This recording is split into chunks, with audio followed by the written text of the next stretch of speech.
Scandal इन Bohemia एक ऐसी कहानी जो हर मोड़ पे रोमांस से भरा है। एक ही दिन में इसने इतना कुछ देखा कि कहा जा सकता है कि ये कहानी ट्विस्ट एंड टर्न से भरा पड़ा है। एक बेनामी चिट्ठी का आना, एक आगंतुक का घर पे अचानक प्रवेश करना जो बाद में निकलता है जर्मन के होने वाले राजा, एक खूबसूरत कन्या और उसके अवांछनीय संबंध राजा जी के साथ, और शार्लक होम्स का इसमें तहकीकात करते हुए उसी कन्या आयरन एडलर की शादी का गवाही बन जाना। सब कुछ थ्रिलिंग तो है ही, साथ में इतनी हिलेरियस है कि पहली बार मैंने शार्लक को दिल खोलकर हंसते हुए देखा। और मैं क्या कर रहा हूँ इसमें, मैं इस पूरे केस का वर्णन कर रहा हूँ चैनल थ्रिलर ट्यूब में, जो अगर आप देखते हुए सब्सक्राइब कर लोगे और इस वीडियो को लाइक कर दोगे तो बहुत कृपा होगी। ऐसे तो ये केस स्कैंडल इन बोहेमिया इतना बड़ा है कि मुझे 3 भागों में इसका वर्णन करना पड़ा, और आज इसकी तीसरी और अंतिम भाग है। अगर आपने इसका पहला 2 भाग मिस कर लिया तो देख लीजिए, लिंक ऊपर आई बटन में और नीचे डिस्क्रिप्शन में दिया गया है। फिलहाल तो अब 6:15 बज चुका है और हम लोग यानी शार्लक और मैं बेकर स्ट्रीट से निकलकर 10 मिनट के अंदर पहुंचते हैं ब्रियोनी लॉज के सामने वाले सड़क पे, यानी आयरन एडलर के घर के सामने। शाम ढल रही थी, बत्तियां धीरे धीरे घरों में और फुटपाथों में जलने लगी थी। रास्ते में कई प्रकार के लोग नजर आए। कुछ बेघर लोग एक कोने में बैठ के धूम्रपान करता हुआ दिखा, तो कहीं 2 हवलदार एक नर्स के साथ फ्लर्ट करता हुआ नजर आया, और बहुत सारे जेंटलमैन हमारी तरह रास्ते में चलता हुआ पाया गया। होम्स टहलते हुए मेरे साथ मुझे केस का वर्तमान परिस्थिति समझाने लगा। देखो, ये शादी जिसका हम गवाही बने पूरे मैटर को काफी सिंप्लीफाई कर देता है, क्योंकि अब वो चिट्ठी और तस्वीर एक 2-धारी तलवार बन चुका है। वो उतना ही अप्रिय हमारे क्लाइंट गॉडफ्रे नॉर्टन के आंखों के लिए है जितना अप्रिय हमारे क्लाइंट के होने वाले रानी ऑफ बोहेमिया के लिए है। तो सवाल ये है कि कहाँ मिलेगा हमें वो तस्वीरें? कहाँ? मैं पूछा। या तो उसके बैंकर या लॉयर के पास, दोनों का ही पॉसिबिलिटी है क्या? पर मुझे लगता है कि इन दोनों में ही किसी के पास भी नहीं है, क्योंकि औरतें थोड़ा सिक्रेटिव होती है, स्पेशली अगर कोई चीज का इतना बड़ा राजनीतिक महत्वपूर्णता है तो वो चीज वो अपने पास ही रखेगी। बिसाइड जब वो चीज का उपयोगिता कुछ ही दिन में होने वाला है तब वो चीज तो उसके बहुत ही करीब रखा होगा, ताकि वो जब चाहे वहां तक पहुंच पाए। तो सबसे सही जगह है उस औरत का अपना घर, होम्स समझाया। पर वहां तो 2 बार चोरी करवाया गया है ना, जो कि असफल साबित हुआ। मैं टोका। शू, चोरों को कहाँ पता कि कहाँ खोजना होगा? तुम्हें पता? तुम खोज निकालोगे? मैं अचंभित होकर पूछा। नहीं नहीं, मैं नहीं खोजूंगा, वो औरत खुद देगी। पर अगर उसने मना कर दिया तो? वो मना कर ही नहीं पाएगी। श्श्श, पर अभी समझाने का वक्त नहीं है, उसकी टांगा गाड़ी आ रही है। जो भी मैंने तुम्हें सिखाया ध्यान से करने लगाओ। चुप चुप चुप चुप चुप। होम्स जैसे ही ये कहकर मुझसे अलग हो गया, मुझे एक टांगा गाड़ी नजर आया ब्रियोनी लॉज की तरफ आता हुआ, और जैसे ही वो रुका, रास्ते का एक बेघर इंसान दौड़ के गया दरवाजा खोलने के लिए। ये देखते ही दूसरा बेघर भी दौड़ के गया और टांगे का गेट पकड़ के खींचातानी करते हुए बोला, दरवाजा खोलने का इनाम मैं लूंगा। दोनों के बीच अकस्मात जंग छिड़ गया, और देखते ही देखते बात इतनी बिगड़ गई कि मुक्का मक्की होने लगी। वहां खड़े पुलिस इसे देखते ही दौड़ के गया और लाठी चलाने लगा, और एक पुलिस की लाठी ऑलमोस्ट गिरने ही वाली थी अंदर बैठी औरत पर कि होम्स दौड़ के गया और लाठी का वार खुद पर ले लिया।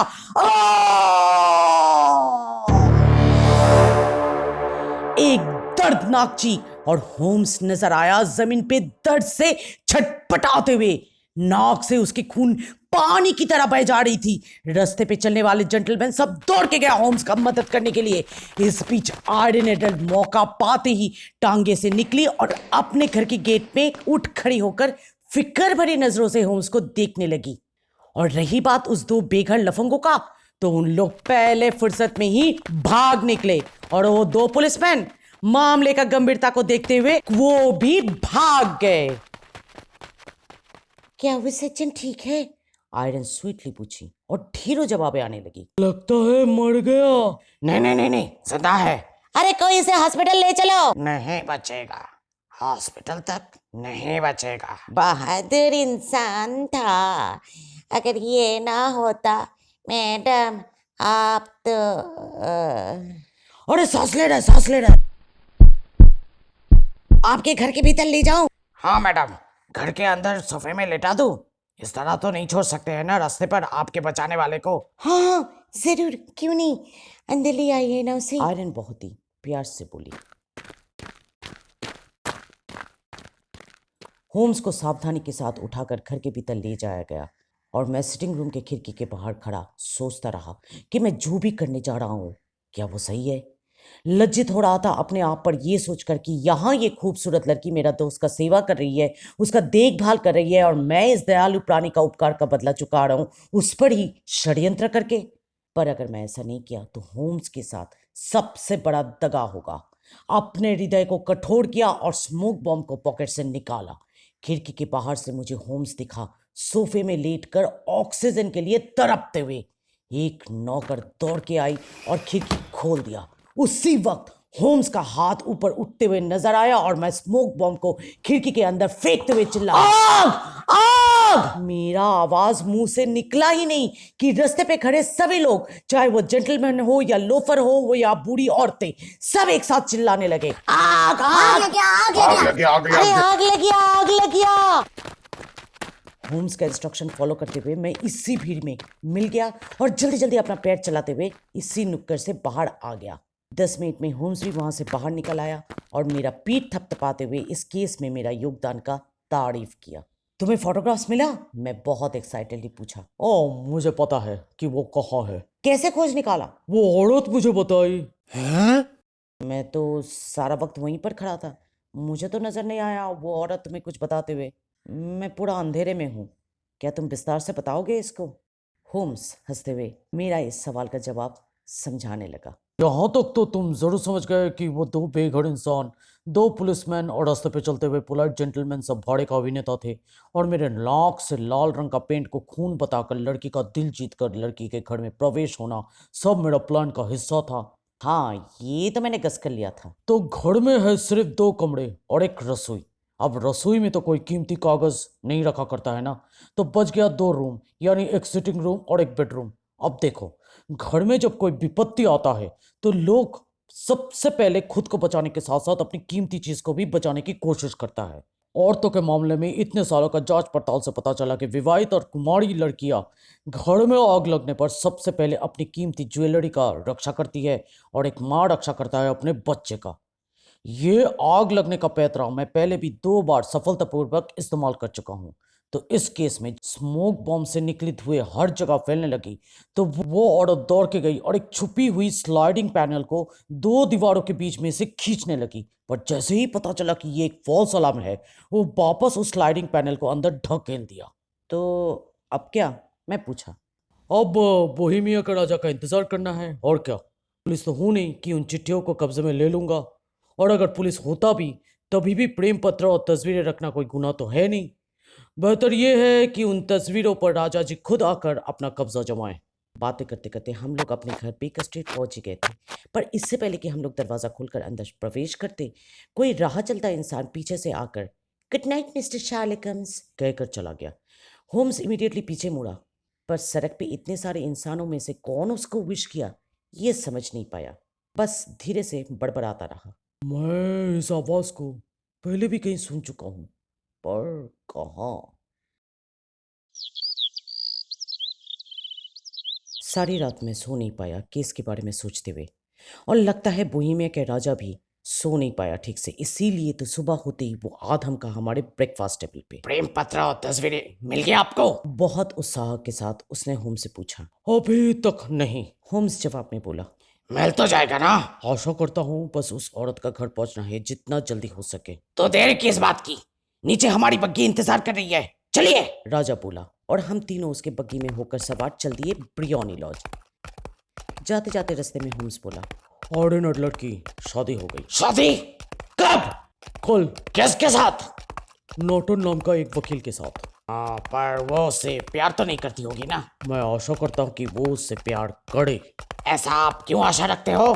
क्योंकि वो अगर अपने पति से प्यार करेगी तब भी जाकर मेजेस्टी वो आपको बख्श देगी और आपके जीवन में पुराने प्रेम पत्र और तस्वीर लेकर कभी भी दखल अंदाजी नहीं करेगी। हाँ, पर ये बात सच है। फिर भी अगर मैं अपनी मर्जी का मालिक होता तो बोहेमिया को एक बहुत ही काबिल रानी मिलता। बोलते बोलते राजा चुप हो गया और अपने ख्यालों में डूब गया। ब्रियोनी लॉज पहुंचते ही एक बुजुर्ग महिला घर से बाहर आई और अपना परिचय एज आइडन एडलर की नौकरानी बतौर देते हुए बोली, आप जरूर मिस्टर शार्लक होम्स होंगे। हमारी मालकिन आज सुबह की 5:15 की ट्रेन पकड़ने से पहले कह कर गई है कि आप आओगे। एक हथौड़ा जैसे होम्स के चेहरे पर आकर लगा। क्या मतलब कि वो इंग्लैंड छोड़ के चली गई? हमेशा के लिए। नौकरानी पूरा बात खत्म किया। और वो तस्वीरें और चिट्ठियां सब खत्म हो गया। राजा जी टूट गया। देखते हैं। होम्स बोला और घर के अंदर दाखिल हो गया। मैं और राजा होम्स का पीछा करते हुए घर में घुसा और देखा कि घर पूरा बिखरा पड़ा हुआ है, जैसे मानो घर की मालकिन बहुत ही जल्दी में पैकिंग करके घर से भाग गई। होम्स छुपे हुए स्लाइडिंग पैनल को खींचा, 2 दीवारों के बीच और एक फोटोग्राफ और एक चिट्ठी अंदर से निकला। फोटोग्राफ आयरन एडलर की थी और चिट्ठी शार्लक होम्स के नाम का था। माय डियर शार्लक होम्स, आपकी काम काबिल तारीफ है। हम भी चपेट में आ गए, इसके बावजूद कि हमें काफ़ी पहले से आपसे सावधान रहने की चेतावनी मिल चुकी थी। इनफैक्ट आपका एड्रेस भी हमें मिल गई थी जब राजा ऑफ बोहेमिया आपसे संपर्क किए। फिर भी एक बुरे दयालु पादरी पर संदेह नहीं हुआ जब तक न हम उस छोटे आग के अलार्म से डर गए और बेवकूफ़ों की तरह अपनी छुपने की जगह आपके सामने खुलासा कर दिए। पर क्या आप जानते हो, हम भी एक ट्रेंड अभिनेत्री रह चुके हैं। मेल कॉस्ट्यूम हमारे लिए कोई नई बात नहीं है। इनफैक्ट ये तो काफ़ी आज़ादी देते हैं हम औरतों को रास्ते पे चलने फिरने के लिए। उसी को पहन के कल रात हमने आपका पीछा किया और आपको शुभ रात्रि भी विश किए। After all the great mister Sherlock Holmes का एक दिन का स्टॉक्ड व्यक्ति बनना अपने आप में ही एक गर्व की बात है। वहाँ से हम लॉयर्स ऑफिस चले गए और अपने पति से मिलकर काफ़ी सोच विचार के बाद ये तय किया कि सब दुश्मनी एक तरफ और शार्लक होम्स की दुश्मनी और एक तरफ। आज जब आप यहाँ आओगी तो पिंजरा खाली मिलेगा आपको, क्योंकि पंछियाँ तो उड़ चुकी है। रही बात उन चिट्ठियों और तस्वीरों की, तो आपके क्लाइंट को इत्मीनान रखने को कहिएगा। हम प्यार करते हैं उससे भी कई गुना बेहतर इंसान से, और नॉर्टन भी हमें बेइंतहा प्यार करता है। आपके क्लाइंट की शादी पे कोई अड़चने नहीं आएगी हमारी तरफ से, जिनको उन्होंने प्यार के कई मीठे सपने दिखाकर इतनी निर्दयतापूर्वक बीच मझधार में छोड़ दिए थे। उन तस्वीरों को मैं अपनी सेफ्टी के लिए हमेशा अपने साथ रखने का निर्णय ले चुकी हूँ, ताकि भविष्य में राजा हमारे खिलाफ कोई कदम ना उठाए। बस पीछे अपनी तस्वीर छोड़ी जा रही हूँ। नीचे लिखने वाले का दस्तखत आयरन नॉर्टन नी एडलर था। क्या धांसूदार औरत है। हमने कहा था ना आपको मिस्टर शार्लक होम्स, अगर वो हमारी लेवल की होती तो क्या बेहतरीन रानी बनती वो बोहेमिया का। राजा गर्व से बोल उठा। जहाँ से मुझे दिखाई दे रहा है राजा जी, वो सचमुच कई गुना और ही लेवल पे है आपसे। होम्स एक बहुत ही ठंडा रिस्पॉन्स निकाला। हाय वाह, हमें खेद है इस बात का कि आपका केस का सही परिणाम हम नहीं दे पाए। On the contrary my dear sir, आयरन अपनी वादे की पक्की है। वो फोटोग्राफ अभी उसके हाथ में है या आग में, दोनों ही समान। वो हमें उन तस्वीरों से फिर कभी ब्लैकमेल नहीं करेगी। चिट्ठी में उसने वादा किया है ना, हम आपके शुक्रिया अदा कैसे करें। हाँ, इनाम के तौर पे आप हमारी इस इमरल्ड स्नेक अंगूठी ग्रहण कीजिए। राजा बोला अपनी अंगूठी देते हुए। मुझे खुशी है कि आप ऐसा सोचते हो। होम्स बोला। और अगर आप इनाम देना ही चाहते हो तो मैं ये तस्वीर रखना चाहूंगा। आयरन की तस्वीर? हाँ हाँ, क्यों नहीं। राजा बोला तस्वीर होम्स को देते हुए। शुक्रिया योर मेजेस्टी, और क्योंकि अब हमारे यहाँ पर और कोई काम नहीं बचा तो हम विदा लेना चाहेंगे। होम्स एक बाव के साथ चल पड़ा अपने घर की ओर और राजा वहीं खड़े रह गए, अपने हैंडशेक वाला हाथ आगे किए।